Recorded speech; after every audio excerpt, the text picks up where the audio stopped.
You know, I read all of these killing books, right? And I enjoy them. And you say that, but you do read them. I do read them. That separates you from most of the talk show hosts. I got this one right before the Emmy weekend, so I haven't had a chance to read it. Don't tell me how it ends. I don't want it spoiled. They Does lose. America win? Oh, Yeah, damn it.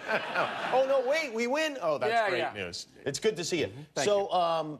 This book, usually the killing books are about an individual. This one's about an empire. It's about Japan and when we dropped the bomb on Japan. Yeah. I was surprised. You know, I got a little overview of the book. I was surprised about how many generals that we know so well were against dropping the bomb. Yeah, I was surprised, too, when I started to research it. The reason I wrote this book is because, you know, we live in a time where a lot of people are disrespecting their own country. And I think that everybody's right to protest and all that, but they should understand the nobility of America. Well, one of the worst ways you can disrespect the country is by not knowing anything about what happened. And drawing conclusions on very small things. So when we started to research this, Dwight Eisenhower, the commander in Europe, didn't want to drop the A-bomb. And he told Truman not to do it.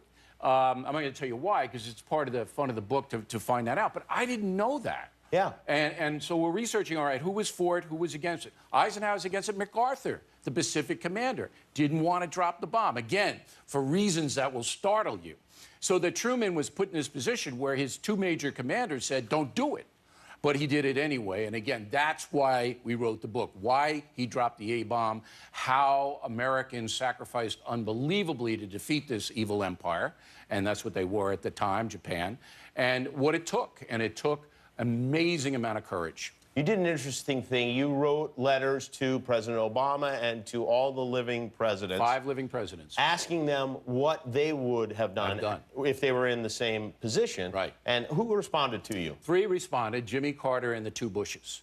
They all 3 said they would have dropped the bomb, and they gave me the reasons, and we put those letters in the book.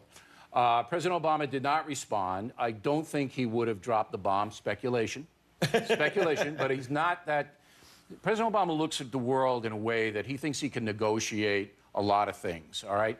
So I don't think he would have Sounds like another guy that's running for president right now, doesn't it? Well, but I think Trump probably would have dropped it as fast as he could have. Yeah, he's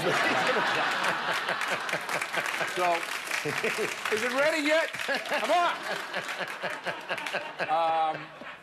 And Bill Clinton didn't write. I think Clinton would have dropped it, but he didn't want to get involved in any controversy to take away from his wife's campaign. I see. That's why I think those 2 guys didn't do it. Well, or maybe they're waiting for the paperback to come out, and then maybe you'll get those letters to put in there. Write me a letter anytime. Hi, I'm Jimmy Kimmel. If you enjoyed the video, hit subscribe. And if you don't click subscribe, this invisible hamster will die.